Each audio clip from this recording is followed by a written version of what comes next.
Observer l'univers, c'est étudier la lumière émise par tout ce qui le compose. La lumière que l'on voit et celle que l'on ne voit pas.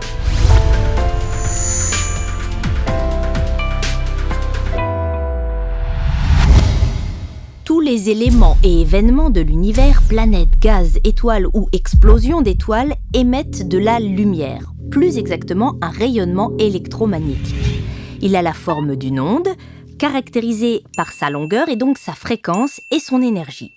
Les rayonnements avec des petites longueurs d'onde véhiculent davantage d'énergie.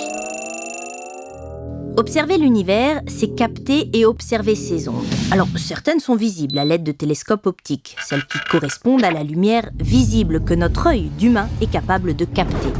Mais ces lumières visibles sont très minoritaires. Il existe aussi de nombreux rayonnements dans des gammes dites de haute énergie. Les rayonnements gamma, les plus énergétiques de l'univers, ou encore les rayonnements X. Pour qu'un phénomène émette des rayons X, il faut qu'il atteigne des températures de l'ordre du million de degrés. Regardez là, vous le reconnaissez? C'est notre Soleil vu en rayons X. Il est noir car il n'est pas capté. Sa surface, à 6000 degrés, est trop froide pour émettre des rayons X. Mais regardez plus attentivement.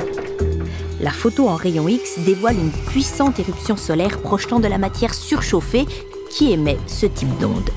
On comprend donc l'intérêt d'observer l'univers avec des yeux nouveaux, avec des télescopes qui captent ces rayonnements que nos yeux ne voient pas. Comme cette radiographie en rayons X du chat de Mamie Georgette qui montre ce que l'examen clinique n'avait pas détecté. Alors bien sûr, collecter ce type d'ondes électromagnétiques demande un peu de travail d'ingénierie. On ne construit pas un télescope à rayons X comme une longue vue.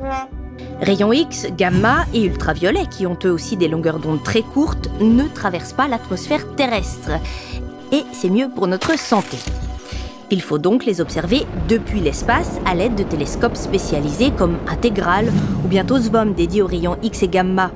Citons aussi XMM Newton, Chandra et à l'horizon 2035 le satellite Athéna qui observera l'univers en rayons X. Drôle de look quand même, non ? Si la lumière visible se réfléchit sur les miroirs ou les lentilles, ce n'est pas le cas des rayonnements X et gamma. Eux, ils passent au travers. Les télescopes ont donc une architecture particulière. Concernant les télescopes à rayons X, les miroirs collecteurs sont ainsi placés pour que les rayons viennent les percuter non pas de plein fouet, mais en les rasant, ce qui leur permet d'être réfléchis et ainsi par ricochet, les rayons X atteignent le capteur. Concernant les rayons gamma, on peut utiliser un télescope à masque codé. Fini les miroirs, ici on joue avec les ombres pour deviner leur provenance. Les ondes gamma, avant d'atteindre le détecteur, rencontrent un filtre, un masque, en tungstène ou en tantale par exemple, des matériaux qui stoppent ces ondes.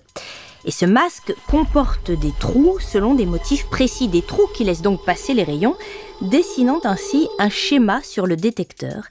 Et des calculs mathématiques permettent de déduire de ce schéma la provenance des ondes.